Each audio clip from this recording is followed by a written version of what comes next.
یزید beneficiary ہے system کا.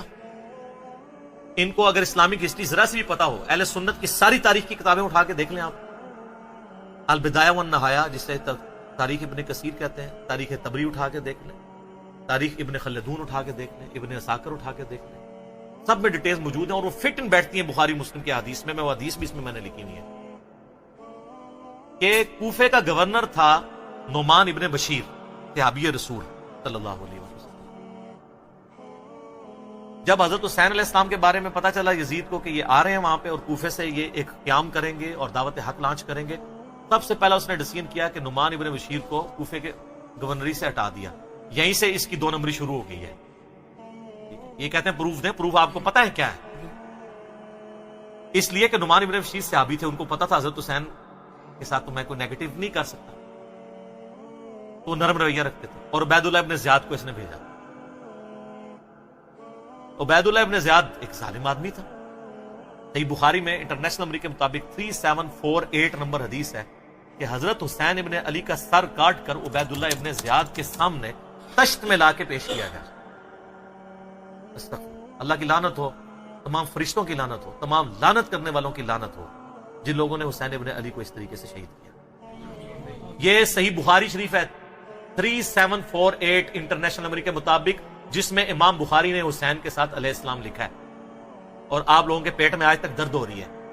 دارالاسلام والوں نے تحریف کر کے علیہ السلام کاٹ دیا اس میں سے، لیکن سعودیہ کا جو مکتبۃ شاملہ ہے اس میں موجود ہے، دارالکتب العلمیہ کا جو بیروت کا چھپا ہوا ہے اس میں موجود ہے، اور اہل حدیث کی جو سب سے بڑی سائٹ ہے حدیث کی کتابوں کی sunna.com اس میں موجود ہے، اسلام 360 میں موجود ہے، اور اس میں بھی عربی میں علیہ السلام ہے، اردو میں مولوی نے رضی اللہ تعالیٰ عنہ کیا ہوا ہے. تحریف، یہ ہے تحریف. تو سر جب آپ چوری کریں گے نا اتنی سی بھی، تو اللہ نے ایک بلا آپ پہ چھوڑی ہوئی ہے جو مولانا شریف کو بخاری شریف سے باہر نکال کے پھینکتی ہے اور لوگوں کو بتاتی ہے یہ بخاری شریف ہے اور یہ مولانا شریف ہے. حسین ابن علی کا سر کاٹ کے سامنے رکھا گیا، اس نے کچھ کلام کیا تو حضرت انس ابن مالک پاس کھڑے تھے، تڑپ اٹھے. انہوں نے کہا سب سے زیادہ رسول اللہ کے ہم شکل حسین ابن علی تھے. تو یہ ان لوگوں کا، اور یہ تھا گورنر کوفہ جو لگایا اس کام کے لیے گیا تھا. وہ کہتے ہیں یزید کو پتہ نہیں چلا، اس نے خود ڈیسیژن کیا. اچھا جی مان لیا.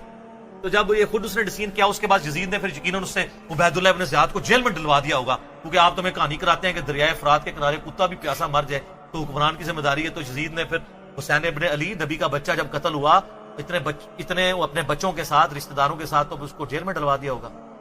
کوئی ضعیف روایت ہی لے آئے. اور اگلے دن میں ایک مولوی کو سن رہا تھا، وہ کہتا ہے آپ کو پتا ہے حسین سے لڑنے کے لیے جو آیا تھا وہ کون تھا؟ عمر ابن سعد ابن ابی وقاص.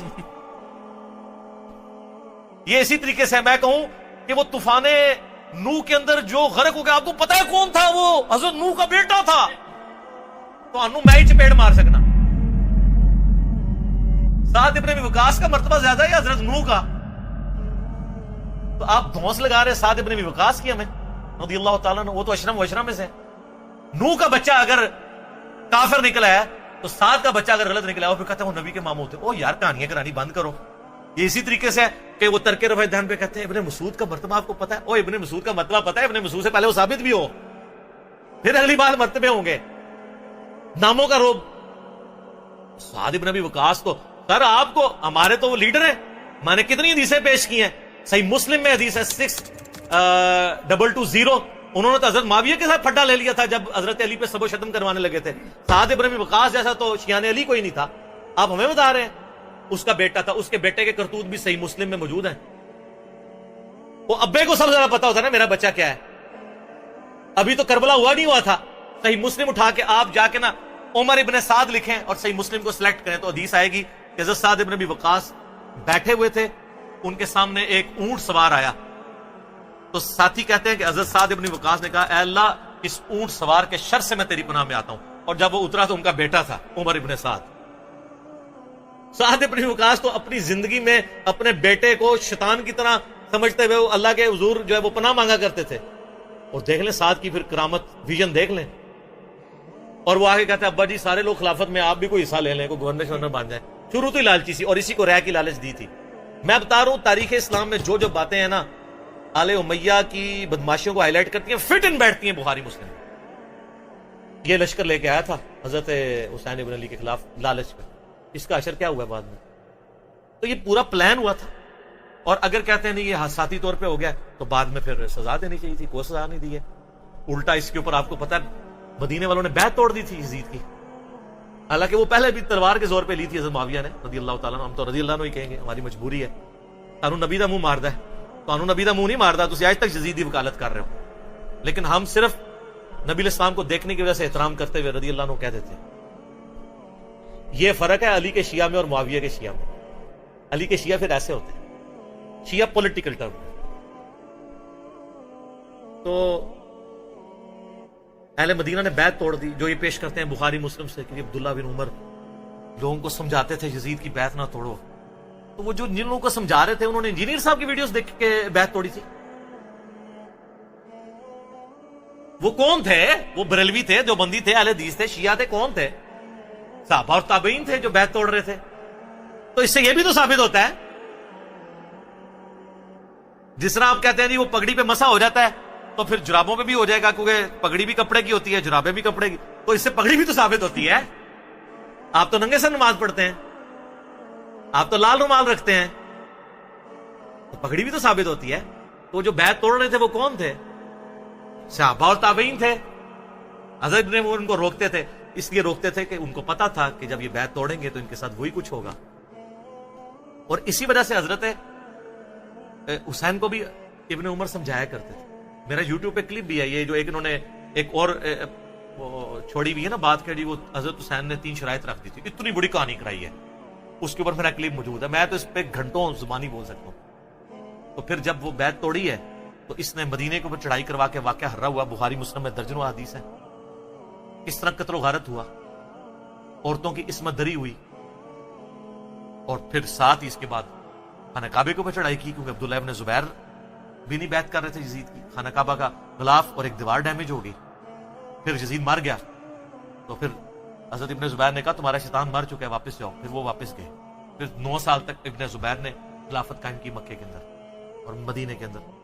حضرت حسین ابن علی کے بعد ان کو خلافت کا ایک موقع ملا۔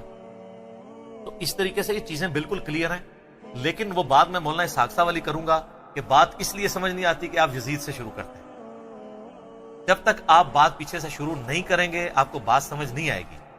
اگر آپ 1857 کی جنگ آزادی کو نہیں سمجھیں گے آپ کو 1947 میں 2 قومی نظریہ سمجھ میں نہیں آئے گا، اور جب تک 1947 میں مسلمانوں کی قربانیوں سے جو ملک بنا ہے وہ آپ نہیں سمجھیں گے تو آج آپ کو نہیں سمجھ آئے گی کہ پاکستانی عوام کیوں اسلامی نظام یہاں پہ چاہ رہے ہیں۔ اس لیے کہ وہ کہتے ہیں ہمارے بزرگوں نے پاکستان بنایا اس لیے تھا کہ پاکستان کا مطلب کیا، لا الہ الا اللہ۔ یہ سیکولر اینکر بیٹھ کے جو باتیں کر رہے ہیں ان کو یہ کیسے سمجھ آئے جب تک آپ پیچھے نہیں چلیں گے؟ اگر آپ مشرف کے دور سے شروع کریں گے تو آپ کو نہیں سمجھ آئے گا کہ ملک سیکولر ہے یا اسلامی ہونا چاہیے، پیچھے چلنا پڑے گا۔ یزید کے دور سے آپ کو یہ کہانی سمجھ نہیں آئے گی جب تک آپ پیچھے نہیں چلیں گے، اور پیچھے جانے کے لیے آپ کو یہ پڑھنا پڑے گا۔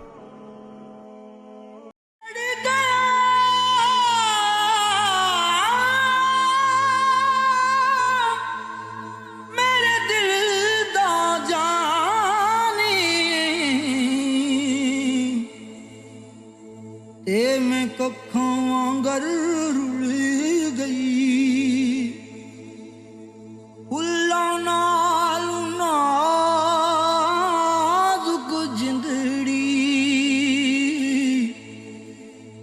میری وچ کنڈیاں دے رل گئی۔ کم سجنا دے مار مکا